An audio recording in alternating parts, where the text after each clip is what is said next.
नमस्कार, मैं नुपुर जारोली जैन आप सभी दर्शकों का अन्नदाता कार्यक्रम में स्वागत करती हूँ। त्याग और तपस्या का दूसरा नाम है किसान। कृषि ही उसकी भक्ति है और कृषि ही उसकी शक्ति है। कृषि ही उसकी निद्रा है और कृषि ही उसका जागरण है। ऐसे ही भारतीय किसानों को खेतीबाड़ी से जुड़ी बहुत सारी नई लाभकारी जानकारियां देने के लिए हर रोज सुबह हम आपके साथ आते हैं। तो चलिए कार्यक्रम शुरू करने से पहले देखते हैं क्या है आज के अन्नदाता में। अरहर की वैज्ञानिक तकनीक से बुआई,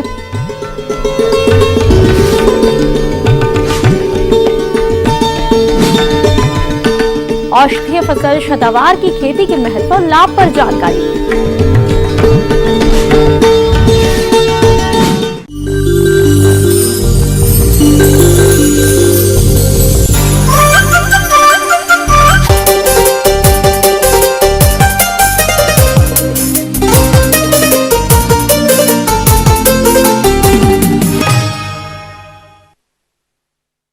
हमारे राज्य में अरहर की खेती बहुत से किसान भाई करते हैं और जो किसान भाई खरीफ अरहर की खेती करना चाहते हैं उनके लिए जून का अंतिम सप्ताह इसकी बुआई के लिए उपयुक्त है। तो इसकी वैज्ञानिक तरीके से बुआई कैसे करें, इस बारे में जानकारी के लिए मिलते हैं वरिष्ठ वैज्ञानिक डॉक्टर एसबी अग्रवाल से।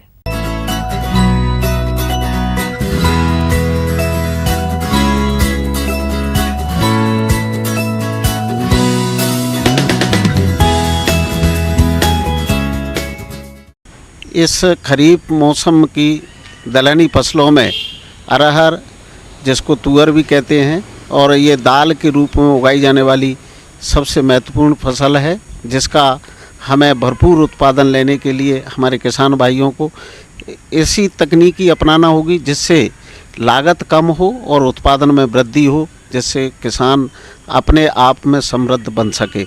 यदि प्रजाति ऐसी जो कि कम अवधि की है और हम दूसरी फसल लेना चाहते हैं जिसमें ICPL 87 नाम की एक ऐसी प्रजाति है जो कि 150 दिन से पहले ही पककर तैयार हो जाती है, 140 दिन में। दूसरी ऐसी भी प्रजाति है जो कि TJT 501, ये प्रजाति भी 150 से 160 दिन में पककर तैयार हो जाती है। इस प्रजाति का अगर हम चयन करते हैं तो भी हम कम समय में पकने वाली गेहूं की प्रजाति रबी के मौसम में लगा सकते हैं। तीसरी बात यह है कि अगर लंबी अवधि की प्रजाति लगाना है, जो सिंगल फसल लेना है, तो इसमें एक जो प्रजाति है जिसका नाम है ICPL 87-119 और ये आशा के नाम से बाजार में उपलब्ध है। इस प्रजाति का भी हम बोनी कर सकते हैं। किसान भाइयों, विश्व स्तर पर अरहर उत्पादन में भारत का 90% योगदान है। तो आज हम बात कर रहे हैं अरहर के उत्पादन की उन्नत तकनीक के विषय में। तो सबसे पहली बात आती है भूमि के चुनाव की। तो इसके लिए हल्की दोमट अथवा मध्यम भारी प्रचुर स्फुर वाली भूमि जिसमें जल निकास की समुचित व्यवस्था हो उपयुक्त रहती है। अब बात करते हैं भूमि की तैयारी की। रेस्ड बेड मेथी से तभी बोनी हो सकती है जब आपने अच्छी तरीके से खेत की तैयारी कर ली हो। गर्मी में गहरी जुताई करने के बाद आप इसमें कल्टीवेटर या हैरो चलाकर क्रॉस में चलाएं, जिससे मिट्टी के ढिगले भुरभुरे हो जाएं, फूट जाएं और उनके जो मेड़ बनने का या बेड बनने का जो सिस्टम है वो अच्छी तरीके से काम कर सके और भुरभुरी होने पर वो सिस्टम अच्छा काम करता है और मेड़ें अच्छी बनती हैं, बोनी भी अच्छी होती है। हमें खेत ये बोनी करने से पूर्व ही इसकी ये तैयारी कर लेना आवश्यक होता है। बीज जहाँ बोनी कर रहे हैं वहाँ पर खाद की मात्रा भी हम डालें। इसमें आवश्यक है कि आप नाइट्रोजन की शुरू की आवश्यकता की पूर्ति के लिए 20 किलो नाइट्रोजन प्रति हेक्टेयर डालते हैं। आप 8 किलो नाइट्रोजन प्रति एकड़ के हिसाब से इसमें उपयोग कर सकते हैं। इसका सबसे अच्छा कॉम्बिनेशन DAP है, जिसमें 1 बोरी DAP यदि आप डालते हैं तो ये 1 बोरी DAP से आपको 9 किलोग्राम नाइट्रोजन और 23 किलोग्राम फास्फोरस की मात्रा प्राप्त हो जाती है और ये बहुत अच्छा कॉम्बिनेशन है जिसके बोनी हम इसके साथ में कर सकते हैं। 10 से 12 किलोग्राम पोटास की आवश्यकता होती है।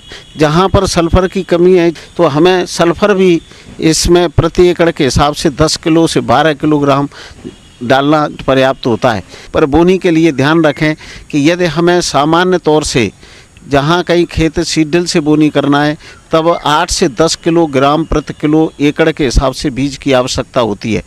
ये दोनों ही विधि में पर्याप्त होती है। इससे ज़्यादा बोनी करने से पौधे की संख्या तो बढ़ जाती है परंतु उनकी मोटाई और उनकी बढ़वार अच्छी नहीं होती है। बीमारी का प्रकोप न हो इसके लिए हम एक बीटावैक्स नाम की दवा बाज़ार में उपलब्ध है जिसमें कार्बोक्सिन और थायरम दोनों दवाएं मिश्रित हैं। इसकी 2 ग्राम दवा प्रति किलो बीज के हिसाब से उपचार करना है। एवं फफूंदनाशक के बाद राइजोबियम कल्चर 4.10 ग्राम प्रति किलो की दर से बीजों को उपचारित करें, जिससे पौधों की बढ़वार अच्छी होगी। हमने जैसा अभी बताया कि सीड ड्रिल से बोनी कर सकते हैं या रेज्ड बेड से बोनी कर सकते हैं। रेज्ड बेड की बोनी में हमने ऐसा देखा है कि 75 सेंटीमीटर तक की दूरी पर यह बोनी हो सकती है। 60 से 75, 2 फुट से 2.5 फुट तक की चौड़ाई होती है और पौधे से पौधे की दूरी 15 से 20 सेंटीमीटर भी रहे तो पर्याप्त होती है। परंतु सीड ड्रिल में 30 सेंटीमीटर से ज़्यादा बोनी नहीं हो पाती है चूँकि उसके अंदर स्पेस कम है तो पौधों की संख्या ज़्यादा होती है और ये सेट करना हमें आवश्यक होता है सीड ड्रिल का। तो ये अपने अनुसार आवश्यकता से जहाँ हमें ज़रूरत है उतनी दूरी अपन ये स्थापित कर सकते हैं। पर विशेष तौर से ध्यान रखने की बात है कि दूरी आपने कितनी भी रखी हो, पौधों की संख्या एक निश्चित होना चाहिए, चाहे वो सीड ड्रिल से बोनी करें या रेज्ड बेड में बोनी करें। किसान भाइयों, कृषि के जोखिमों को कम करने हेतु आप अरहर के साथ अंतर्वर्ती फसल रूप सोयाबीन की अरहर गन्ना, उरहर उर्द, अरहर मूंग, अरहर लोबिया लगा सकते हैं, जो अरहर की उत्पादकता को प्रभावित किए बिना इन फसलों से 4 से 7 क्विंटल प्रति हेक्टेयर अतिरिक्त उपज ले सकते हैं। हम जब बोनी करते हैं तो बोनी करने के बाद पानी गिरता है और फसल उगने के साथ साथ कचरा की मात्रा भी संख्या भी बढ़ जाती है। इसको रोकने के लिए बोनी के तुरंत बाद हम एक दवा जिसका नाम पेंडिमिथिलिन बाज़ार में जो कि कई नामों से मिलती है, आप उसको पेंडिमिथिलिन की जो मात्रा है ये 1 लीटर 1 एकड़ के लिए पर्याप्त होती है। परंतु आवश्यक ये है कि इसको स्प्रे करने के लिए हमें लगभग 200 से 250 लीटर पानी में घोलकर समान रूप से स्प्रे करें। पहले पेंडिमिथिलिन का स्प्रे कर लें, उसके बाद खड़ी फसल में हम गुड़ाई भी कर सकते हैं, निदाई कर सकते हैं। उसके माध्यम से भी हमें नींदा को नियंत्रित रखा जा सकता है। ये 45 दिन तक, 40 से 45 दिन तक एक अवस्था ऐसी होती है जब इसमें फसल में हमें नींदा को नियंत्रित रखना आवश्यक होता है। अतः किसान भाइयों, अभी आप जिस तरीके से ये लगाने की तरकीब आपको बताई गई है, यदि इससे आप अरहर की बोनी करते हैं, पौधे की रखवाली करते हैं, देख रेख करते हैं, संरक्षण देते हैं और पोषण करते हैं तो आपको अधिकतम उत्पादन इसका अरहर का प्राप्त कर सकते हैं। किसान भाइयों, अभी तक आपने खेती से जुड़ी कुछ उपयोगी जानकारियां देखी। अब लेते हैं एक छोटा सा ब्रेक, जल्द लौटेंगे और कार्यक्रम में आगे भी है खेतीबाड़ी से जुड़ी महत्वपूर्ण जानकारियां। बने रहिए हमारे साथ।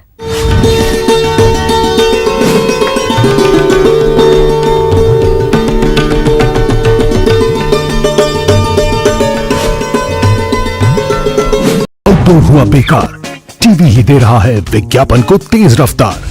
करोड़ों दर्शकों तक न्यूज 18 पहुंचाएगा आपका ऐड। न्यूज 18 की टीम दमदार बनाएगी आपका ऐड शानदार। जल्दी कीजिए, कहीं छूट न जाए ये सुनहरा मौका। हमें मेल करके उठा लीजिए बड़ा फायदा। ये स्पेशल ऑफर है अगले 15 दिनों तक। साथ ही मिलेगा हमारी वेबसाइट पर प्रमोशन। आज ही मेल कर।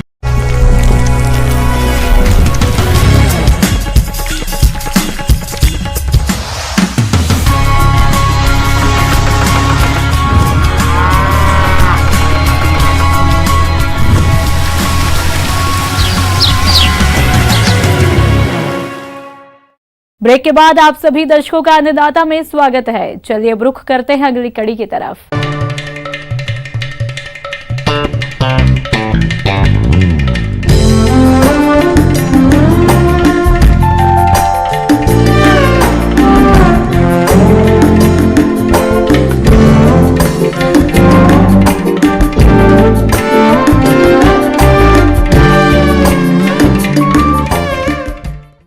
सतावर एक औषधीय गुणों से भरपूर पौधा है जिसकी जड़ उपयोगी होती है। इसका प्रयोग कई तरह की बीमारियों के निदान के लिए किया जाता है, इसलिए किसानों को अच्छी कीमत मिलती है। तो इस बारे में जानने के लिए मिलते हैं सीमैप की डॉक्टर नमिता सिंह से।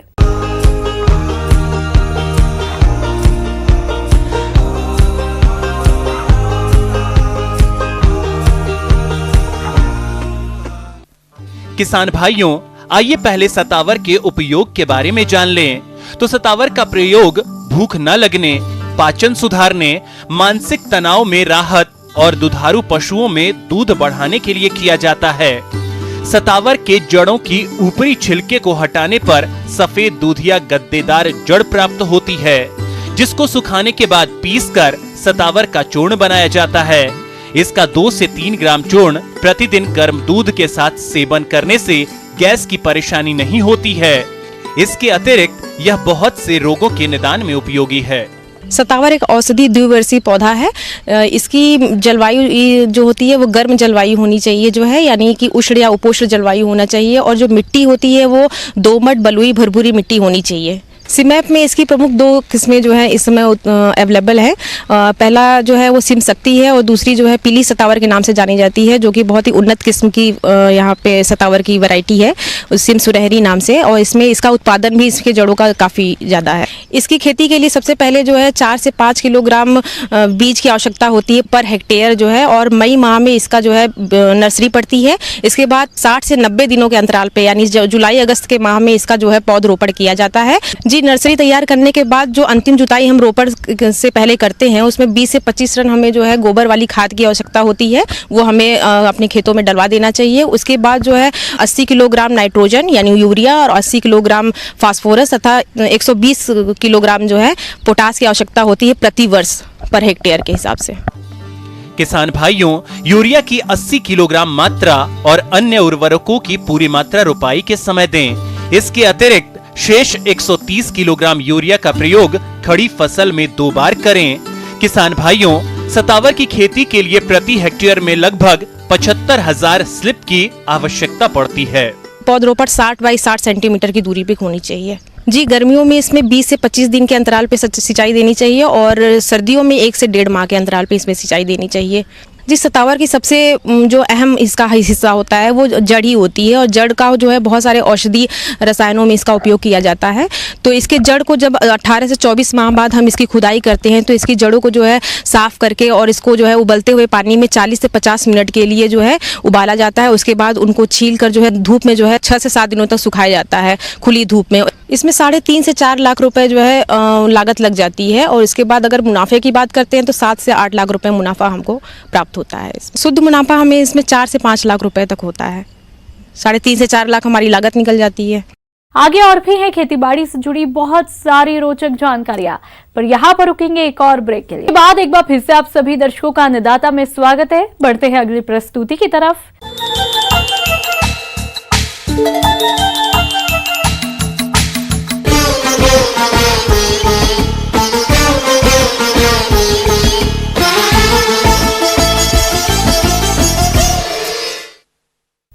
बिजनेस शुरू कर छोटी रकम के जरिए लाखों कमाने की तो सब सोचते हैं, लेकिन चुनिंदा लोग ही इस सपने को पूरा कर पाते हैं। आज हम आपको ऐसे ही एक किसान के बारे में बता रहे हैं जो खीरे की खेती के जरिए लाखों कमा रहे हैं। न्यूज़ 18 अन्नदाता की टीम हरियाणा के करनाल जिले के गांव सांगोहा में एक किसान से मिलने पहुंचती है। उनकी मुलाकात वहां प्रगतिशील किसान आशीष शर्मा से हुई, जो कि आधुनिक तकनीक से शेडनेट हाउस में खीरा की खेती करके अच्छी आय कमा रहे हैं। तो चलिए जानते हैं उनकी सफलता का राज।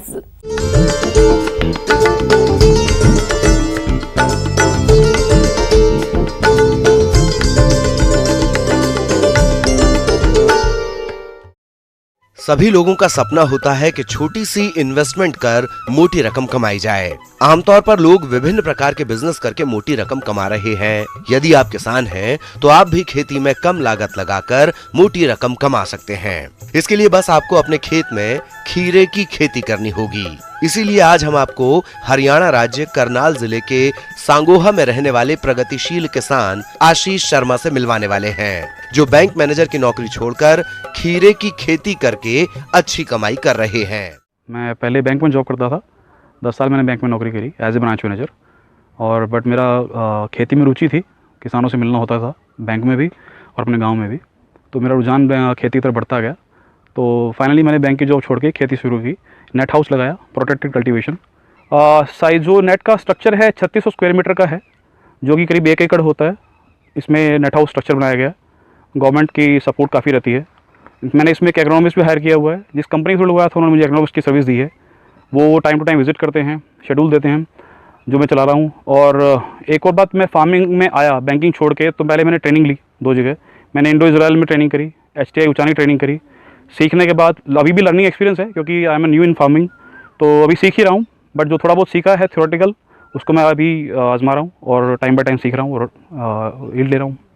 इसमें मैंने बाहर से परचेज़ करके पहले खेत तैयार किया, पहले स्ट्रक्चर लगवाने के बाद खेत भाया, उसमें बेसल डोज डाली like MOP, SSP, zinc, sulphur. Bed बनाने के बाद बेड बनाए गए। फिर इसमें ड्रिप इरीगेशन होता है। ड्रिप इरीगेशन का फ़ायदा ये है कि हमें जो भी खाद देना है, जो भी पानी देना है, वो प्लांट की जड़ों में जाता है डायरेक्ट। प्लांट की ग्रोथ अच्छी होती है, प्लांट की पानी की रिक्वायरमेंट पूरी होती है, और पानी जड़ों में जाने की वजह से प्लांट को एक्स्ट्रा डिसीज़ नहीं होती। जो भी हम इरीगेशन करते हैं, खाद देते हैं, वो ड्रिप के थ्रू देते हैं। 19-19-19 NPK होता है, sulphur, zinc, calcium nitrate, boron, ये सब हम ड्रिप के थ्रू देते हैं, जिससे प्लांट की यील्ड बढ़ती है। जो भी मैं खाद चला रहा हूँ उसका एक पर्टिकुलर डिज़ायर्ड एक वेटेज होता है। अगर सपोज मुझे 19-19 चलाना है NPK, तो 2 किलो वो चलेगा, मैग्नीशियम 3 किलो चलेगा, कैल्शियम नाइट्रेट 4 किलो चलता है, जो वीकली में अल्टरनेट डे पे चलता है। प्लांट की रिक्वायरमेंट के हिसाब से होता है। मैग्नीशियम भी इसमें रिक्वायर्ड है, बोरॉन 200 ग्राम जाता है एक दिन छोड़ के, मैग्नीशियम जाता है। तो एक शेड्यूल है प्रॉपर प्लांट्स के हिसाब से, उनकी रिक्वायरमेंट के हिसाब से। अभी मेरी ये क्रॉप शुरू हुई है, मैं जो सेल करता हूँ वो मेरे 2-3 काउंटर्स हैं। जब तक रेट आया है, मैंने जो फर्स्ट क्रॉप बेची थी इस सीज़न की 22 रुपये पर किलो के हिसाब से आया था। बीच में स्लम्प आया, डाउन रेट था, करीब 8 रुपये भी गया है। अगर मैं एवरेज की बात करूँ तो करीब करीब मैंने 15 रुपये की एवरेज मैंने ली है। जो ये सीड है जो कि करीब 4.5 रुपये का आता है पर सीड, तो करीब 10,000 लगे हैं, तो करीब 45,000 का सीड है ये। और ओवरऑल अगर मैं एक्सपेंसेस की बात करूँ, करीब करीब 1 लाख रुपये में एक्सपेंस आ चुका है अब तक इसमें क्रॉप में। पर तुड़ाई के हिसाब से कम 15 क्विंटल 20 क्विंटल निकलता ही निकलता है। टारगेट एम जो है मेरा 400 क्विंटल का है कि मैं 400 क्विंटल तक निकालूं। अब जानते हैं उनके आय व्यय के बारे में। 1 एकड़ में फसल से अभी तक 300 क्विंटल उत्पादन मिला। बाजार में औसतन मूल्य 12 रुपए प्रति किलोग्राम मिला। इससे उन्हें 3,60,000 रुपए की कुल आय प्राप्त हुई। इसके लिए उन्हें 1,30,000 रुपए खर्च आया। कुल आय से खर्चा निकालने के बाद उन्हें 2,30,000 रुपए की शुद्ध आय प्राप्त हुई है। आशीष शर्मा की ये कहानी देश के उन करोड़ों किसानों के लिए बड़ी प्रेरणा है जो कम जोत और नाकाफी संसाधन का रोना रोते हुए पूरी जिंदगी फटेहाली में बिता देते हैं। आशीष शर्मा ने अपने इनोवेशन से वास्तव में एक नजीर पेश की है। ग्रामीण स्तर पर खेती से जुड़ा ये ऐसा इनोवेशन है जिसे हर किसान कर सकता है, लेकिन करता नहीं है।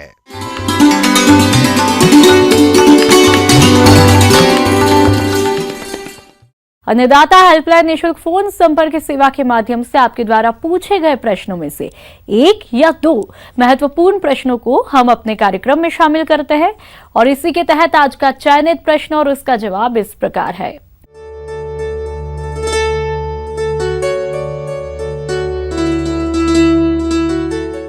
आज के निःशुल्क अन्नदाता हेल्पलाइन में जिस प्रश्न को कार्यक्रम में शामिल किया गया उसे पूछा है गांव उमरी, जिला भिंड के राधेश्याम यादव जी ने। आपने गाय की जर्सी नस्ल की पहचान पर जानकारी चाहिए है। तो राधेश्याम जी, आपकी जानकारी के लिए प्रस्तुत है कार्यक्रम का ये अंश।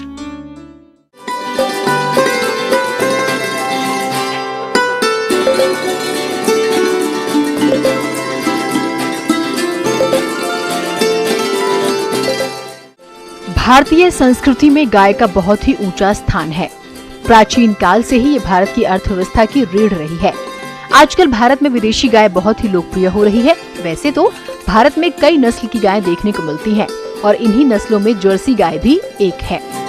दुनिया में सर्वाधिक दूध देने वाली गायों में HF गाय के बाद ये गाय दूसरे नंबर पर है। जर्सी गाय वैसे तो ठंडे इलाकों में ज्यादा पाई जाती है, लेकिन ये अपने आप को मौसम के मुताबिक ढाल लेती हैं, जिसकी वजह से ये गर्म वातावरण के लिए भी अनुकूल बन जाती हैं, और ठंडे वातावरण के लिए भी। जर्सी गाय काले और भूरे रंग के मिश्रण में पाई जाती हैं। इसका माथा चौड़ा, आंखें बड़ी होती हैं। इसकी औसत ऊंचाई 46 इंच यानी 4 से 5 फुट होती है। ये गाय अन्य गायों की तुलना में थोड़ी छोटी होती है। जर्सी गाय के रखरखाव में और गायों की तुलना में कम खर्च और समय लगता है। अन्य नस्लों की गायों की तुलना में इन गायों का स्वास्थ्य ज्यादा बेहतर रहता है। अन्य गायों की तुलना में ये दूध भी जल्दी देने लगती हैं। ये गाय सामान्यतः प्रतिदिन 20 से 25 लीटर दूध देती है, जो अन्य गायों की तुलना में ज्यादा होता है। अपनी अनेक खूबियों और किसानों के लिए आर्थिक रूप से फायदेमंद होने की वजह से ये गाय आजकल डेयरी किसानों की पहली पसंद बनी हुई है। यदि किसान भाइयों आप इस नस्ल की गाय का पालन करना चाहते हैं तो गाय अमूमन 40,000 से 60,000 रुपए के बीच में मिल जाती है। इसकी कीमत और भी कई बातों पर निर्भर करती है, जैसे कि जर्सी गाय के दूध उत्पादन की क्षमता, उम्र और उसका स्वास्थ्य। इन्हीं बातों को ध्यान में रखकर ही कोई खरीदार इसकी सही कीमत का अनुमान लगा लेता है।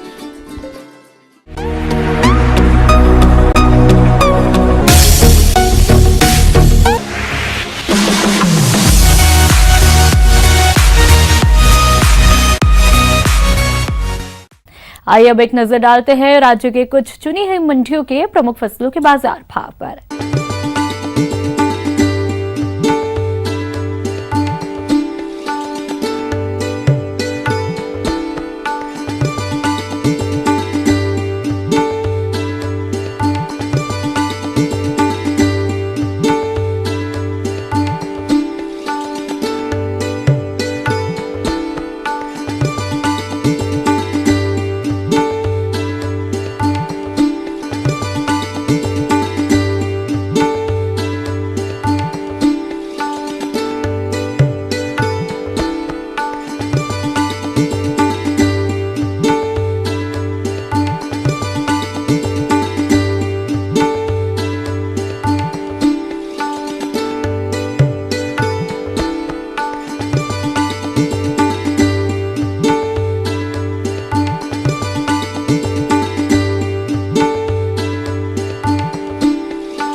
किसान भाई और अन्नदाता आपकी सेवा के लिए संकल्परत है। कृषि संबंधित समस्या और सुझावों के लिए आप हमें इस पते पर भी संपर्क कर सकते हैं।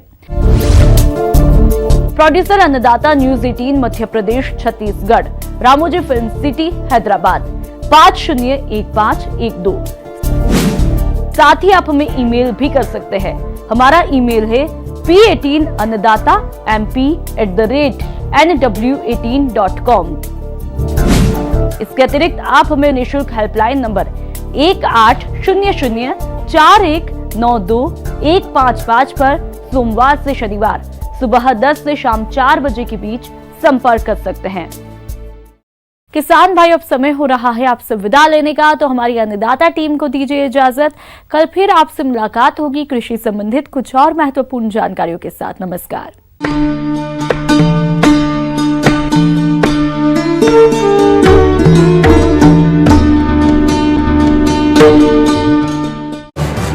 इस कार्यक्रम के प्रायोजक